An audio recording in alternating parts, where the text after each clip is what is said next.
Shalom Bapak Ibu, sebelum kita memulai ibadah kita pada pagi ini, mari kita memperkatakan dengan iman Mazmur 91. Dalam lindungan Allah, orang yang duduk dalam lindungan yang maha tinggi dan bermalam dalam naungan yang maha kuasa akan berkata kepada Tuhan, tempat perlindunganku dan kubu pertahananku, Allahku yang kupercayai.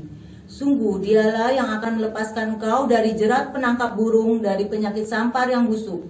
Dengan kepaknya ia akan menudungi engkau, di bawah sayapnya engkau akan berlindung. Kesetiaannya ialah perisai dan pagar tembok. Engkau tidak usah takut terhadap kedahsyatan malam, terhadap panah yang terbang di waktu siang, terhadap penyakit sampar yang berjalan di dalam gelap, terhadap penyakit menular yang mengamuk di waktu petang. Walau 1.000 orang rebah di sisimu dan 10.000 di sebelah kananmu, tetapi itu tidak akan menimpamu. Engkau hanya menontonnya dengan matamu sendiri dan melihat pembalasan terhadap orang-orang fasik. Sebab Tuhan ialah tempat perlindunganmu yang maha tinggi, telah kau buat tempat perteduhanmu. Malapetaka tidak akan menimpa kamu dan tulah tidak akan mendekat kepada kemahmu. Sebab malaikat-malaikatnya akan diperintahkan kepadamu untuk menjaga engkau di sepanjang jalanmu. Mereka akan menatang engkau di atas tangannya, supaya kakimu jangan terantuk kepada batu. Singa dan ular tedung akan kau langkahi, engkau akan menginjak anak singa dan ular naga. Sungguh hatinya melekat kepadaku, maka aku akan meluputkannya. Aku akan membentenginya, sebab ia mengenal namaku. Bila ia berseru kepadaku, aku akan menjawab. Aku akan menyertai dia di dalam kesesakan. Aku akan meluputkannya dan memuliakannya.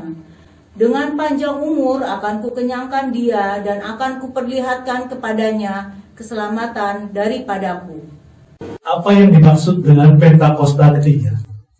Pentakosta ketiga adalah pencurahan Roh Kudus yang dahsyat di zaman now, melebihi yang terjadi di Asusah Street. Pentakosta ketiga akan mengakibatkan pendarahan jiwa yang terbesar dan yang terakhir sebelum Tuhan Yesus datang kembali. Pentakosta ketiga akan membangkitkan generasi Yeremia, yaitu anak-anak muda yang dipenuhi Roh Kudus, cinta mati-matian kepada Tuhan Yesus, tidak kompromi terhadap dosa, dan akan bergerak untuk memenangkan jiwa. Pentakosta ketiga lahir di Indonesia, bergerak ke bangsa-bangsa. Gerakan ini dari timur ke barat dan akan kembali ke Yerusalem. Pentakosta ketiga akan memberikan kuasa untuk menyelesaikan amanat agung, dan setelah itu Tuhan Yesus datang kembali. Shalom saudara-saudara, puji Tuhan kita boleh kembali bertemu dalam ibadah online pada pagi hari ini. Semuanya bersukacita, amin. Amin. Mari kita tundukkan kepala, kita mau berdoa dulu. Terima kasih Yesus, terima kasih Roh Kudus. Jika pada hari ini kami boleh berkumpul bersama-sama dalam ibadah online ya Tuhan. Mungkin kami tidak bisa bertatap muka secara langsung, tapi kami percaya ya Tuhan, kami boleh bersatu hati, karena di mana 2-3 orang berkumpul dalam nama-Mu ya Tuhan, Engkau hadir. Maka percaya Tuhan, Engkau juga hadir melawat setiap umat-umat-Mu dimanapun mereka berada. Terima kasih Yesus, terima kasih Roh Kudus. Kami siap untuk memuji dan memuliakan nama-Mu, Raja dari segala Raja, Tuhan kami Yesus Kristus, yang siap untuk memuji-muji Tuhan. Mari sama-sama kita mau katakan, amin. Haleluya. Siapa yang rindu untuk memuji Tuhan, boleh lambaikan tangannya. Katakan amin. Amin. Mari kita memuji Tuhan. Engkau adalah Tuhan yang baik bagi setiap kami.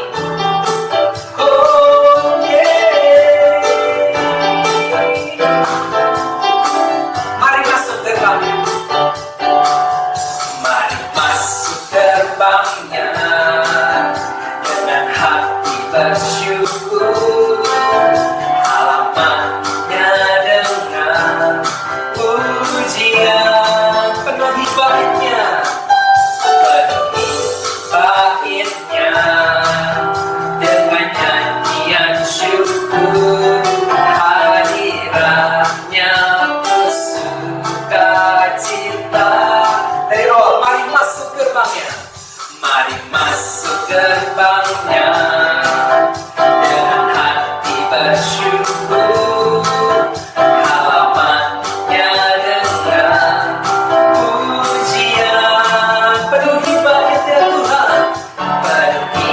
baitnya dengan nyanyian syukur, hadiratnya penuh sukacita.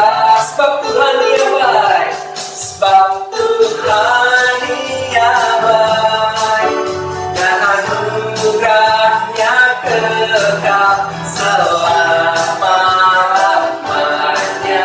Amin. Katakan sekali, sebab Tuhan dia baik, dan anugerahnya kekal selama-lamanya. Amin. Kita mau terus bersuka di dalam Tuhan. Mari sama-sama katakan, mari masuk gerbangnya, mari masuk gerbangnya dengan hati bersyukur, amannya dengan pujian, penuhi baitnya, penuhi baitnya dengan nyanyian syukur, hadiratnya penuh sukacita. Sebab Tuhan dia baik, dan anugerahnya kekal selama-lamanya. Amin. Sebab Tuhan dia baik, sebab Tuhan dia baik, dan anugerahnya kekal selama-lamanya. Amin. Saudara saja di rumah katakan, sebab Tuhan ia baik, dan anugerahnya kekal selama-lamanya. Amin. Sebab Tuhan ia baik, sebab Tuhan ia baik, dan anugerahnya kekal selama-lamanya. Lebih baik katakan apa kalau dikatakan sebab Tuhan dia baik, dan anugerahnya kekal selama-lamanya. Amin. Sebab Tuhan dia baik, dan anugerahnya kekal selama-lamanya. Amin. Katakan selama-lamanya, selama-lamanya, selama-lamanya, selama-lamanya. Amin. Oh, katakan sama-sama, selamanya. Amin. Haleluya, haleluya. Saudara-saudara, kita percaya bahwa Tuhan Yesus kita adalah Tuhan yang baik. Amin. Siapa yang percaya Tuhan kita adalah Allah yang sungguh baik, sangat baik, dan teramat baik, boleh lambaikan tangannya. Katakan haleluya. Kita mau nyanyi lagu Tuhan Yesus baik. Woo. Yeay. Tiada berkesudahan, tiada berkesudahan, kasih setiamu Tuhan, selalu baru rahmat-Mu bagiku. Hari berganti hari, hari berganti hari, tetap kulihat kasih-Mu, tak pernah berakhir di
kemudahan, kasih setiamu Tuhan, selalu berrahmat-Mu bagiku.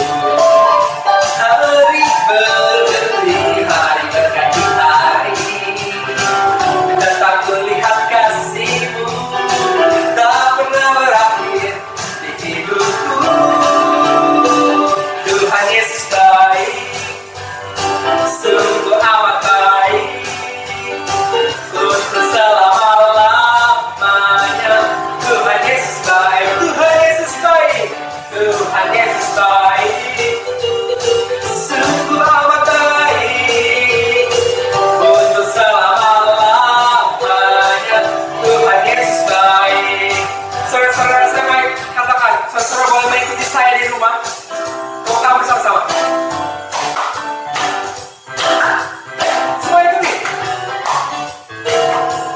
Yesus baik bagiku, Yesus baik bagiku, dulu sekarang dan selamanya.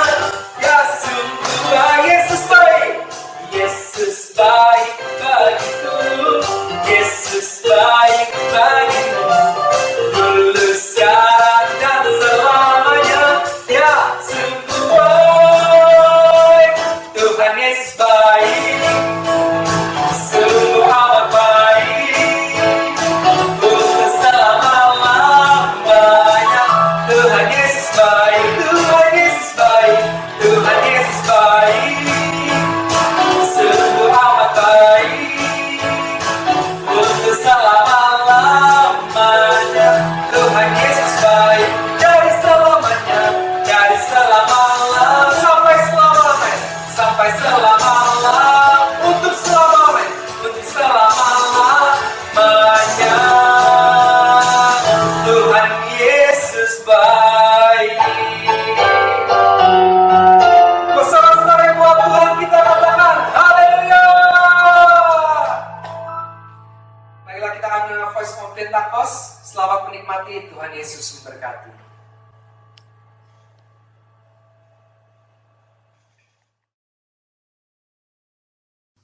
Selamat hari Minggu. Saya percaya kita masuk dalam level kemuliaan yang lebih besar lagi. Pada edisi Voice of Pentecost kali ini, kita akan membahas faith and risk atau iman dan resiko. Berapa banyak saudara yang mau hidup tanpa resiko? Berbisnis tanpa resiko, menikah tanpa resiko, atau untuk yang anak muda, pacaran tanpa resiko sakit hati. Apa sih resiko itu? Resiko adalah sesuatu yang buruk yang tidak sesuai dengan harapan kita. Tetapi rasanya tidak mungkin kita hidup tanpa resiko.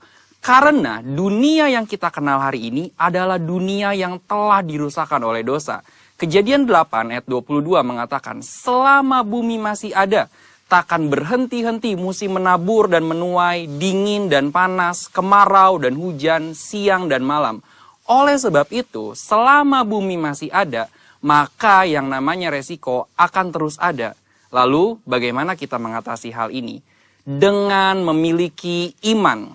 Terkadang, hidup ini seperti seorang pengusaha yang sedang berinvestasi. Dan yang namanya investasi tentu ada segudang resiko. Seperti beberapa faktor berikut. Yang pertama, faktor waktu.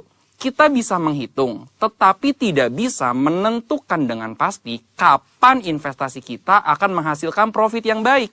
Dalam hidup ini, kita juga tidak pernah bisa memastikan waktu. Tapi yang pasti, Tuhan selalu tepat waktu. Yang kedua, faktor karakter. Kepada siapa kita menginvestasikan uang kita, akan sangat berpengaruh pada besar kecilnya resiko yang akan kita terima. Tetapi apabila kita menginvestasikan hidup kita pada Tuhan, kita tahu Dia adalah pribadi yang sangat dapat dipercayai, bahkan mengasihi kita. Yang ketiga, faktor tak terduga. Sejeli apapun kita mengelola semua resiko dalam investasi, tetap saja ada resiko yang tidak dapat kita duga. Seperti halnya tahun 2020 ini. Banyak hal yang tidak kita ketahui dan mengejutkan. Tetapi Tuhan tahu, maka dari itu memiliki iman menjadi sangat penting. Sama halnya dengan investasi yang memiliki segudang resiko. Hidup kita hari ini juga dipenuhi dengan resiko dan bahaya. Tetapi memiliki iman dan menginvestasikannya kepada Tuhan menjadi hal yang sangat penting pada titik ini. Karena ketika kita memiliki iman, ada 3 hal yang akan kita alami. Dengan iman, kita mendapatkan kepastian janji-janji Allah. Dengan iman, kita mendapatkan perkenanan Allah. Dengan iman, kita memperluas kerajaan Allah di bumi. Seperti yang Ibrani 11 ayat 6 katakan. Tetapi tanpa iman, tidak mungkin orang berkenan kepada Allah. Sebab barang siapa berpaling kepada Allah, ia harus percaya bahwa Allah ada. Dan bahwa Allah memberi upah kepada orang yang sungguh-sungguh mencari Dia. Resiko akan selalu ada dan tidak bisa kita hindari di dalam dunia yang telah dirusakkan oleh dosa ini. Tetapi kita, orang Pentakosta, tidaklah harus menjadi takut akan hal ini. Melainkan mempergunakan iman untuk dapat mengelola setiap resiko yang ada dalam kehidupan. Ini masa-masa yang penting untuk menguatkan kembali kepercayaan kita kepada Tuhan. Karena Dia sangat dapat dipercayai. Dan ketika kita berhasil mengelola semua resiko itu dengan iman, maka kita akan memperoleh profit, yaitu janji dan perkenanan Tuhan. Maka sebagai orang Pentakosta, hari ini jangan ragu untuk menginvestasikan iman dan seluruh kehidupan kita kepada Tuhan Yesus Kristus. Tuhan memberkati.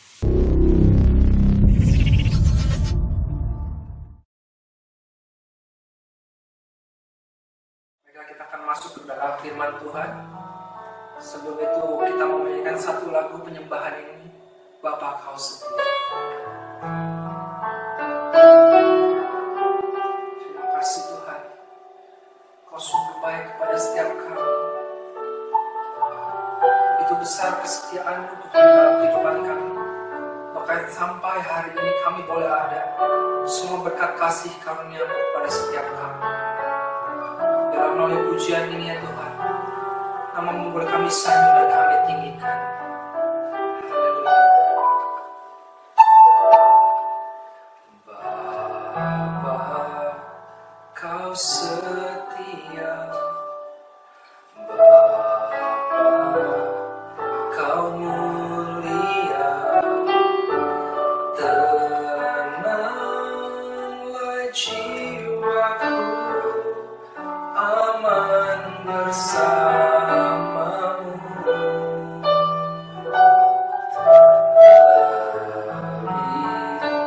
Lebih dari harta, Kaulah segalanya.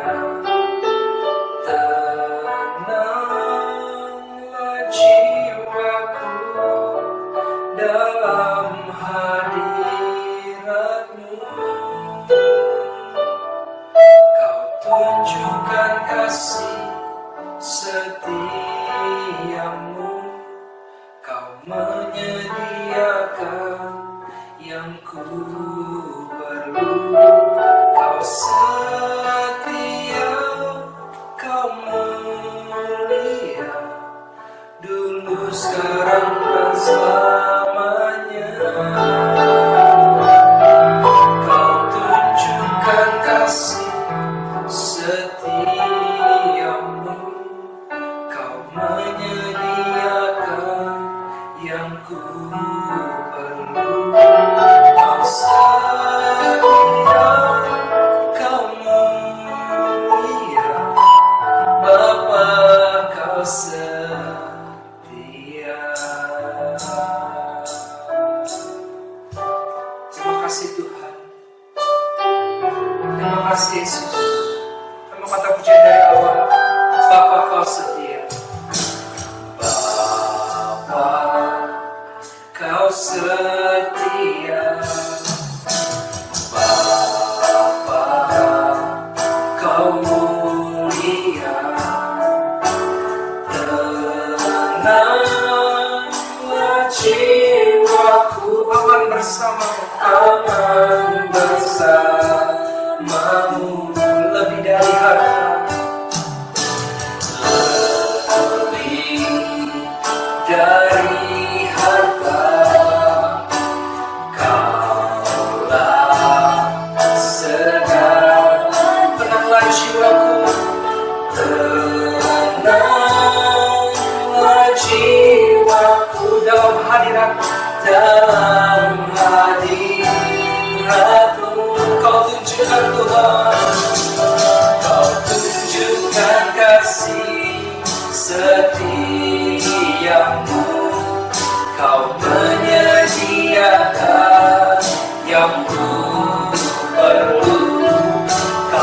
setia, Kau mulia, dulu, sekarang, dan selamanya. Kau tunjukkan Tuhan, Kau tunjukkan kasih setiamu,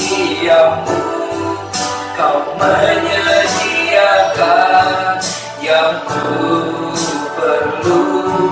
Kau setia, Kau mulia, Bapa, Kau setia. Lebih lagi katakan, Kau tunjukkan kasih setiamu, Kau menyediakan yang ku perlu. Kau setia, Kau mulia, dulu, sekarang, dan selamanya. Kau tunjukkan kasih setiamu, Kau menyediakan yang ku perlu. Kau setia, Kau mulia, Bapa, Kau setia. Mari kita mengatakan dengan Kau tunjukkan kasih setiamu, Kau menyediakan yang ku perlu. Kau setia Tuhan, setia, Kau dulu, sekarang, dan selamanya. Dulu, sekarang, dan selamanya. Kau tunjukkan kasih setiamu, Kau menyediakan yang ku perlu. Kau setia, Kau mulia, Bapa, Kau setia. Mari kita berharap hati kita angkat, mari kita katakan, Kau tunjukkan kasih setiamu, Kau menyediakan yang ku perlu. Kau setia, Kau mulia, dulu, sekarang, dan selamanya. Kau tunjukkan kasih setiamu, Kau menyediakan yang ku perlu. Kau setia, Kau mulia, Bapa, Kau setia. Kau setia, Kau setia, Kau setia, Kau setia, Kau setia, Kau setia, Kau mulia, Bapa, Kau setia.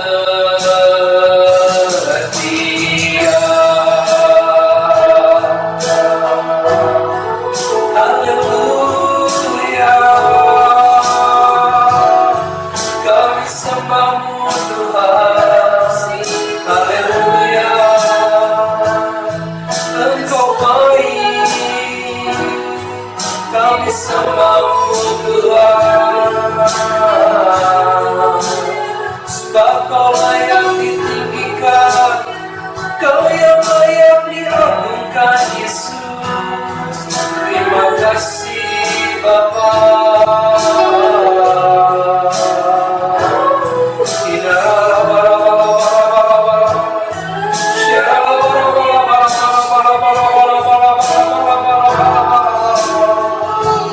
Terima kasih Tuhan.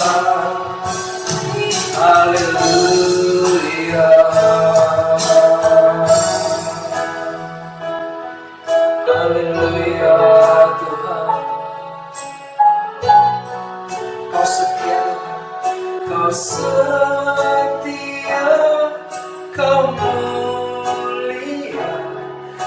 setia, kau mulia, kau setia, kau mulia, Bapa, kau setia.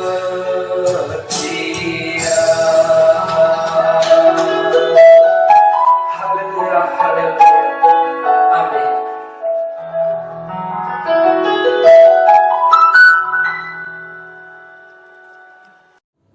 Jemaat yang terkasih, mari kita satu dalam doa.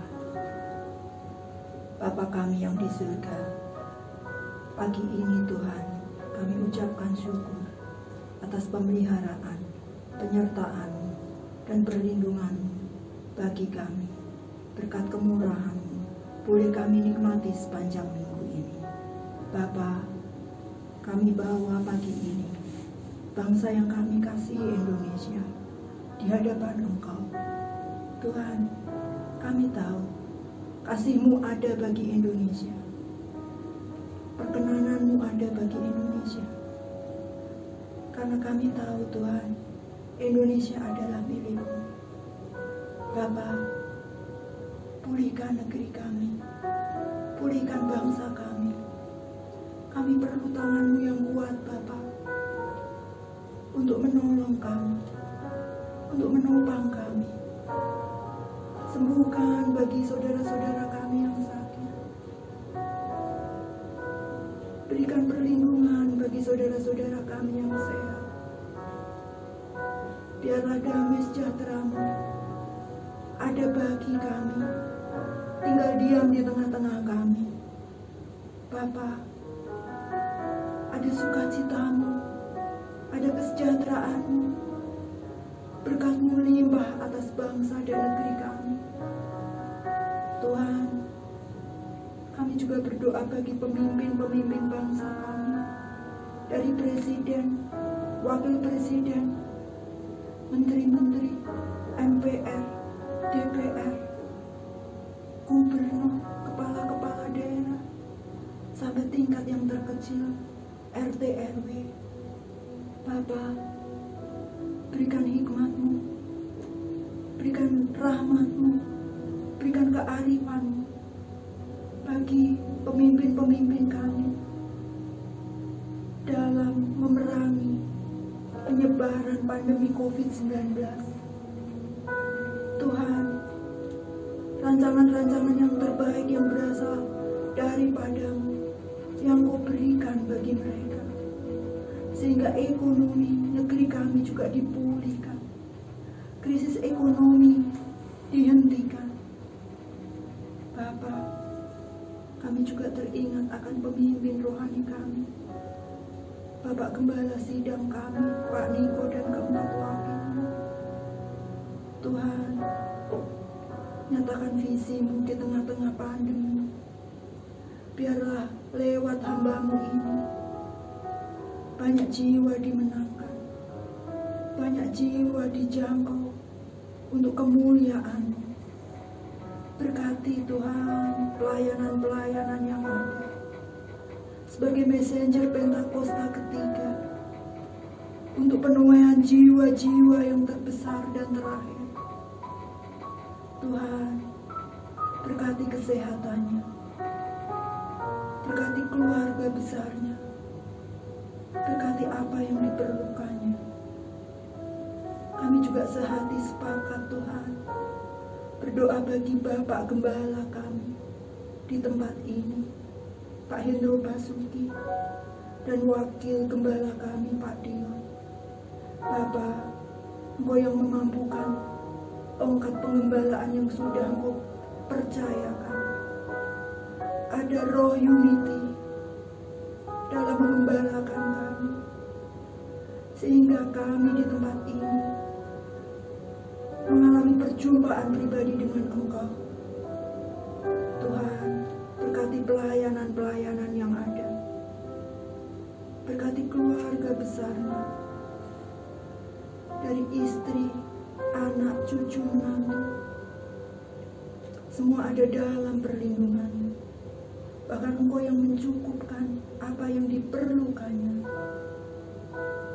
Bapa, kami juga teringat akan jemaat-jemaat-Mu yang saat ini beribadah online bersama kami. Berkat-Mu juga turun atas keluarga lepas keluarga yang saat ini beribadah bersama kami.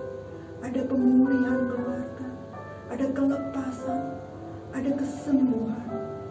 Bapa yang berbeban berat, Tuhan berikan jalan keluar.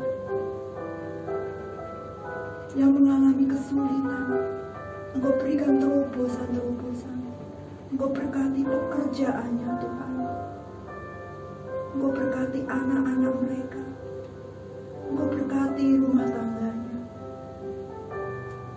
Kami percaya Tuhan, perlindungan-Mu, penyertaan-Mu, dan pertolongan-Mu sempurna bagi setiap jemaat-Mu di tempat ini. Bapa, sebentar lagi kami akan mendengarkan firman-Mu. Berbicaralah ya Bapa, biarlah firman-Mu menjadi kekuatan, penghiburan,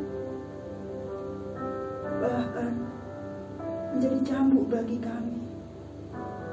Siapkan hati kami, tolong kami ya Roh Kudus, agar kami siap mendengarkan firman-Mu, dan firman-Mu boleh tertanam di hati kami, tumbuh, berbuah. Bapa, ini doa kami, ini permohonan kami, dan kami siap Tuhan mendengarkan firman. Mari jemaat yang siap mendengarkan Tuhan, kita katakan amin.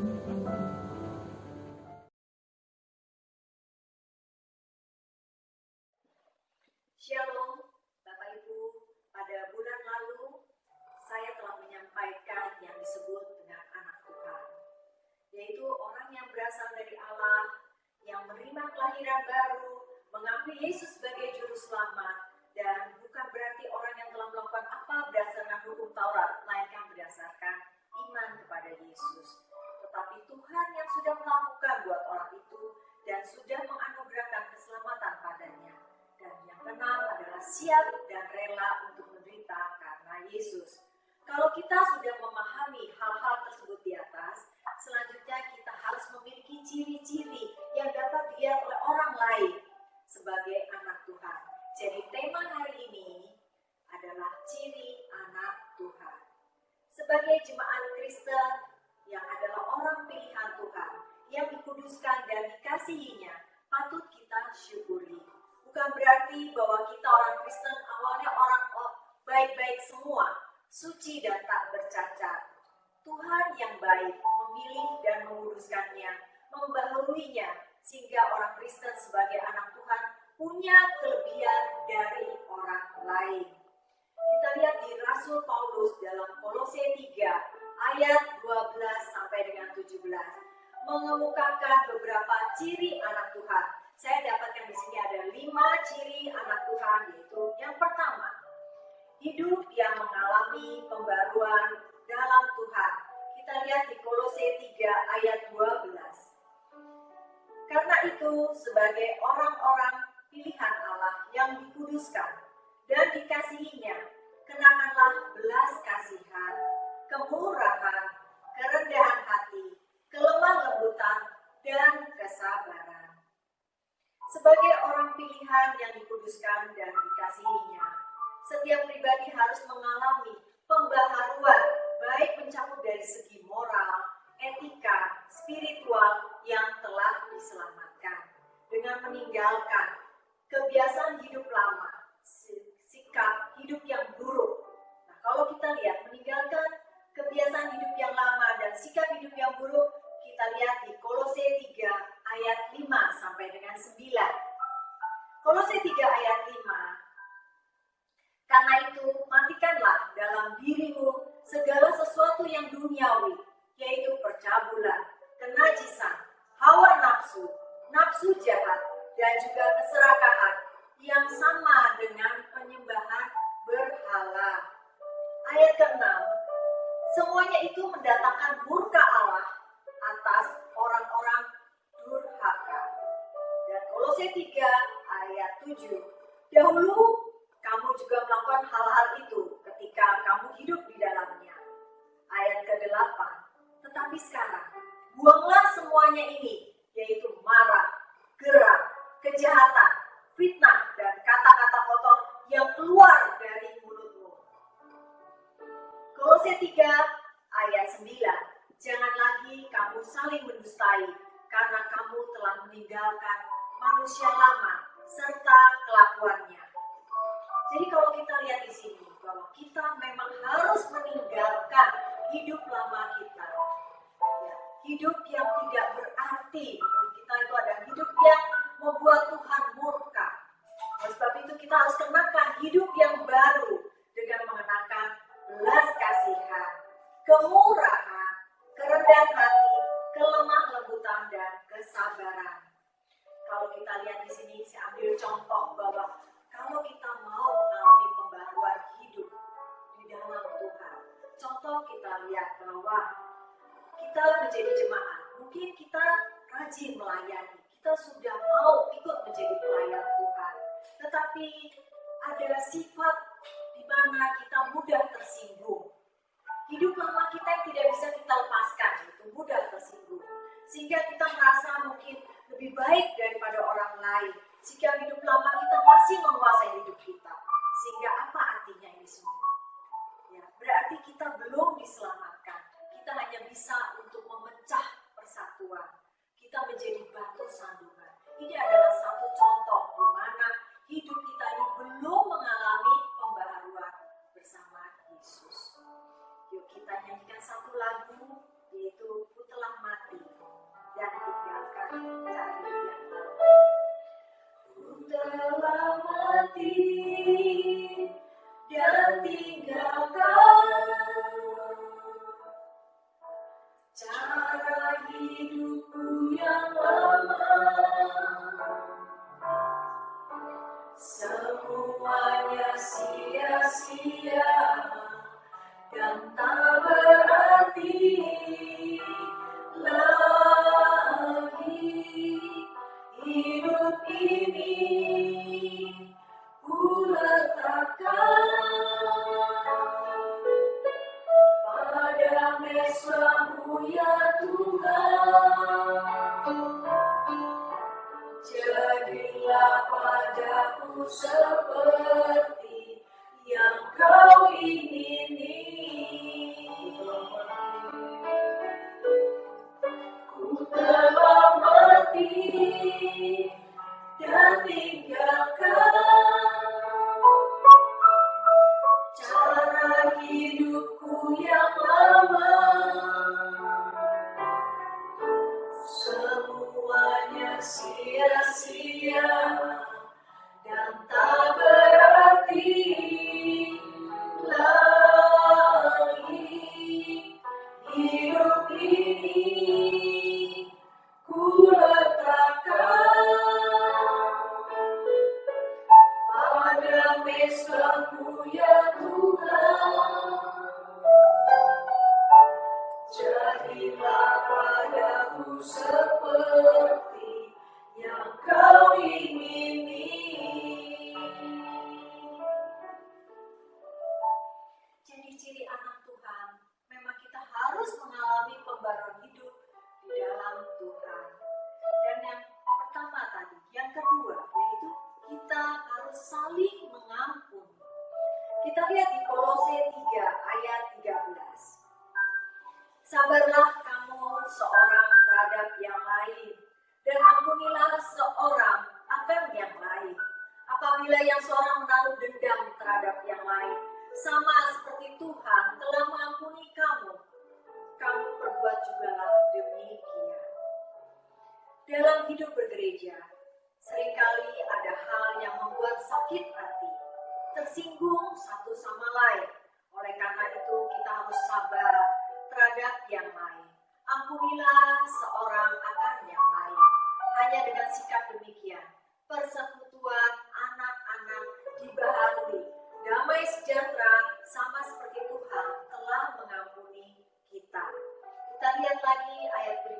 dari Lukas 23 ayat 34a. Yesus berkata, "Ya Bapa, ampunilah mereka, sebab mereka tidak tahu apa yang mereka perbuat." Kalau kita lihat di ayat ini, Tuhan Yesus itu sebagai teladan kita. Dalam pengampunan, kita harus mengikuti jejaknya. Bagaimana dengan kita? Sulitkah mengampuni orang yang jelas telah bersalah kepada kita? Atau yang telah mempermalukan kita? Atau yang telah menyakiti hati kita? Perlu kita koreksi diri.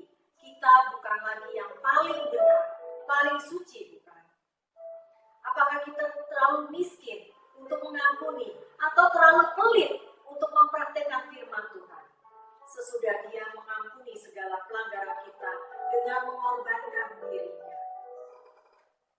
Jadi, kalau kita lihat ciri yang kedua ini adalah saling mengampuni. Dan kita masuki ciri yang ketiga, yaitu adalah berbuat baik. Yuk kita lihat di Amsal 3, ayat 27 sampai dengan 35.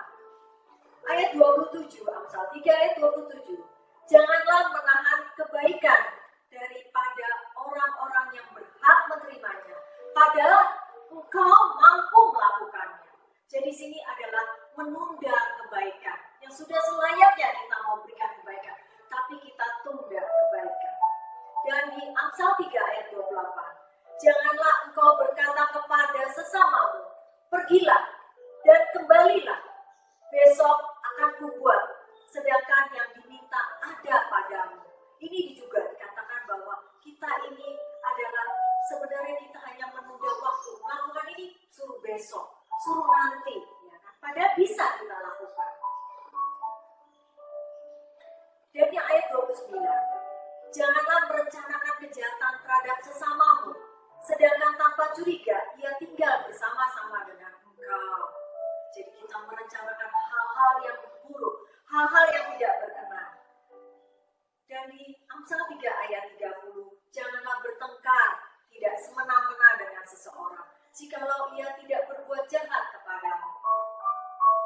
Di ayat 31, janganlah iri hati kepada orang yang melakukan kelaliman, dan janganlah memilih satupun dari jalannya. Dikatakan kelaliman ini adalah, diartikan bahwa kelaliman ini adalah bengis, kejam. Contohnya kalau kita lihat, kita iri kepada orang yang dapat rezeki melalui jalan kelaliman, ya kan? Contohnya, rentenir. Kalau kita lihat, mungkin kita punya tetangga ada yang rentenir, atau ada orang lain yang kita lihat rentenir. Oh, dia kaya raya, dia menolong orang, tapi dengan hal menjerat, memberikan bunga yang luar biasa. Ya kan? Di sini kalau kita lihat, percuma kita nolong orang. Mungkin pinjam hanya 1 juta, pengembaliannya bisa mencapai 2 juta. Itu namanya menjerat, bunganya luar biasa. Itu berarti bukan menolong orang lain. Jadi kalau kita punya orang teman atau tetangga, kalau dia kaya, terus kita iri hati dengan cara seperti rentenir tadi, apakah Bapak Ibu mau? Kita jangan iri hati dengan orang-orang yang demikian. Kemudian kita lihat lagi di Amsal 3 ayat 32. Karena orang yang sesat adalah kekejian bagi Tuhan, tetapi orang yang jujur ia bergaul erat. Artinya di sini orang yang sesat, orang yang sudah mau dituntun oleh Tuhan tapi dia menyimpang, akhirnya dia sesat. Tetapi orang yang jujur di hadapan Tuhan, mengikuti apa yang menjadi kehendak Tuhan, dia adalah yang bergaul intim dengan Tuhan. Kemudian di Amsal 3 ayat 33. Kutuk Tuhan ada di dalam rumah orang fasik, tetapi tempat kediaman orang benar diberkatinya. Jadi kita mau tempat kediaman kita diberkati. Oleh sebab itu, kita jangan sampai Tuhan murka kepada kita. Kemudian di ayat Amsal 3 ayat 34, apabila ia menghadapi pencemooh, maka ia pun mencemooh, tetapi orang yang rendah hati dikasihinya. Jadi kalau kita mau rendah hati, Tuhan juga mengasihi kita. Kemudian di ayat terakhir, yaitu di Amsal 3 ayat 35, orang yang bijak akan mewarisi kehormatan, tetapi orang yang bebal akan menerima cemooh. Di sini saya katakan arti bijak. Jadi kita mau menjadi orang yang bijak karena kita akan menerima kehormatan. Bijak ini adalah bertindak sesuai dengan akal pikiran yang sehat, disertai dengan hati nurani yang baik, dan selalu berhati-hati dalam mengambil keputusan, sehingga menghasilkan tingkah laku kita yang baik, benar, sehingga tidak menyimpang dari norma kehidupan dan kemanusiaan, sehingga dapat dicontoh oleh orang banyak. Tetapi kalau kita artikan juga di sini bahwa orang bebal akan menerima cemooh. Apa sih arti kata bebal? Bebal itu adalah kebodohan dan ketidakpedulian akan yang lain. Memang dia sengaja karena memang tidak mau berbuat atau bertindak sebagaimana mestinya. Jadi kita menjadi orang yang bijak. Jadi kita sudah sebutkan ciri daripada anak Tuhan sudah 3, yaitu hidup dalam pembaruan bersama Tuhan, kemudian saling mengampuni, dan yang ketiga adalah berbuat baik. Dan yang keempat ialah memperkaya perkataan-perkataan yang berkenan dan mengucap syukur. Yuk kita lihat di Kolose 3 ayat 16.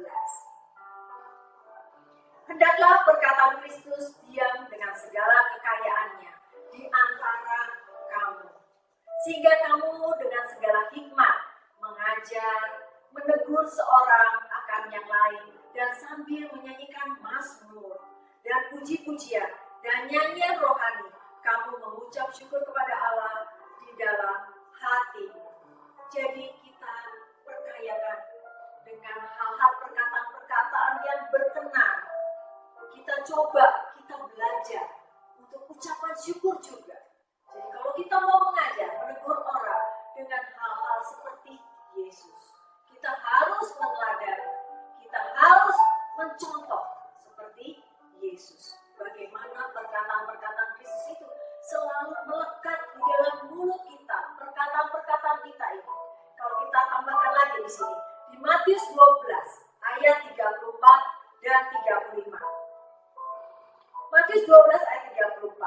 Hai kamu keturunan ular beludak, bagaimana kamu dapat mengucapkan hal-hal yang baik, sedangkan kamu sendiri jahat? Karena yang diucapkan mulut meluap dari hati. Di ayat 35 lagi, di Matius 12 ayat 35. Orang yang baik mengeluarkan hal-hal yang baik dari perbendaharaan yang baik. Dan orang yang jahat mengeluarkan hal-hal yang jahat dari perbendaharaan yang jahat. Kalau kita lihat di sini, oleh sebab itu kita harus jaga hati kita. Kalau tadi dikatakan, perkataan-perkataan ini semua meluap dari hati. Kalau hati kita ini harus kita kelola menjadi hati yang baik dan hati yang berkenan. Otomatis buahnya itu ada perkataan-perkataan kita ini, perkataan-perkataan yang baik. Kalau hati kita jahat, otomatis yang keluar ada hal-hal perkataan-perkataan kita adalah yang jahat. Oleh sebab itu, di ciri anak Tuhan yang keempat ini adalah kita memperkaya perkataan-perkataan yang berkenan. Berarti kita harus jaga hati kita. Karena setiap perkataan kita ini keluar dari hati. Dan yang terakhir, ciri anak Tuhan yang terakhir adalah wujud transformasi hidup. Coba kita lihat dulu di Kolose 3 ayat 17. Dan segala sesuatu yang kamu lakukan dengan perkataan atau perbuatan, lakukanlah semuanya itu dalam nama Tuhan Yesus, sambil mengucap syukur oleh Dia kepada Allah Bapa kita. Kenapa saya sebutkan transformasi? Transformasi itu apa sih? Kita mewujudkan transformasi yang hidup. Transformasi itu apa? Transformasi adalah menetapkan tingkah laku yang mulia dan menumbuhkan karakter-karakter ilahi sebagaimana karakter Yesus Kristus dipraktekkan sepanjang hidup kita. Transformasi ini juga hanya bisa terjadi bila kita terus-menerus melekat dengan Kristus, maka kita semakin menyerupai Yesus Kristus. Yang menjadi serupa dengan Yesus Kristus. Yang setujukah yang mau menjadi serupa dengan Yesus Kristus boleh lambaikan tangan. Yuk kita lihat lagi. Menjadi serupa Yesus Kristus. Kita lihat di ayatnya yaitu di Efesus pasal 4 ayat 13. Sampai kita semua telah mencapai kesatuan iman dan pengetahuan yang benar tentang anak Allah. Kedewasaan penuh dan tingkat pertumbuhan yang sesuai dengan kepenuhan Kristus. Jadi kalau kita mau mencapai kesatuan iman, kita mempunyai pengetahuan yang benar tentang Allah. Kita dipenuhi dengan pengetahuan yang benar tentang anak Allah. Kita mengalami kedewasaan yang penuh. Dan pertumbuhan kita sesuai dengan kepenuhan Kristus. Kita tambahkan lagi ayatnya menjadi serupa seperti Yesus, yaitu di 1 Petrus 2 ayat 21. Sebab untuk itulah kamu dipanggil, karena Kristus pun telah menderita untuk kamu dan telah meninggalkan teladan bagimu, supaya kamu mengikuti jejaknya. Jadi Tuhan Yesus menderita untuk kita, dan Dia telah meninggalkan jejaknya, supaya kita mau mengikuti teladan seperti Yesus Kristus. Yang mau katakan amin. Dan saya di sini menyimpulkan bahwa kalau kesimpulan dari firman Tuhan pada pagi hari ini, kalau kita sudah memiliki ciri-ciri daripada anak Tuhan, yaitu hidup yang mengalami pembaruan dalam Tuhan, saling mengampuni, berbuat baik, memperkaya perkataan-perkataan yang berkenan, dan mengucap syukur, serta mewujudkan transformasi hidup. Kalau kita sudah memiliki itu semua, kita senantiasa dinanti-nantikan, karena kita membawa kasih, membawa solusi, membawa berkat, membawa damai sejahtera untuk lingkungan, baik keluarga, baik tempat kita bekerja, atau dimanapun kita dinanti-nantikan.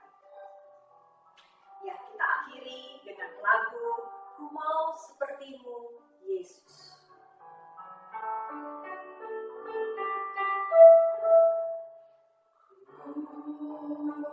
Mau sepertimu, Yesus, disempurnakan selalu dalam segenap jalanku, memuliakan nama-Mu seperti Yesus. Mau sepertimu, Yesus, disempurnakan selalu dalam segenap jalanku, memuliakan nama-Mu, memuliakan nama-Mu,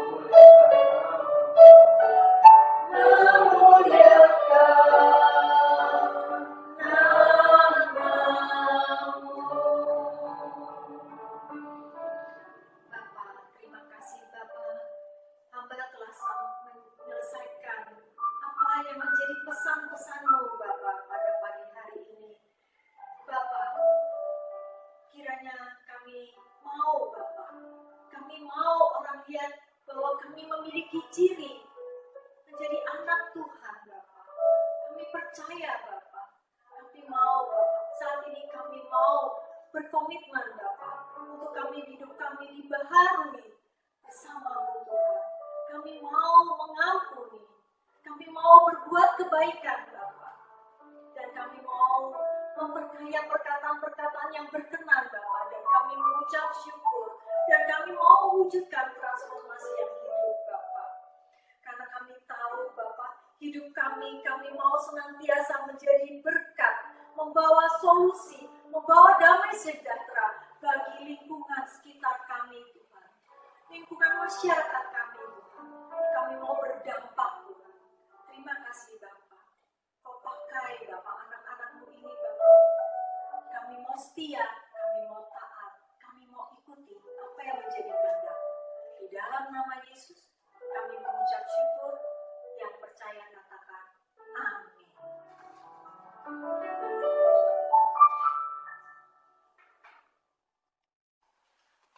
Jemaat terkasih, mari arahkan hati dan pikiran kita kepada Tuhan. Angkat tangan kita tinggi-tinggi siap untuk menerima berkat Tuhan. Kunama ya Allah, kunama syikara ya Allah. Kekasih-kekasih Allah, terimalah berkat luar biasa, cinta, perlindungan, pertolongan, serta pembelaan dari Allah Bapa dalam anak yang tunggal Tuhan kita Yesus Kristus, serta yang manis dengan Roh Kudus, roh yang manis, roh yang lembut, roh yang melindungi dan membimbing kita akan menyertai kita mulai pagi hari ini hingga Maranatha. Tuhan Yesus datang kedua kalinya menjemput kita di awan-awan yang permai, bahkan sampai kekal untuk selama-lamanya. Yang percaya dengan berkati Tuhan boleh sama-sama katakan amin.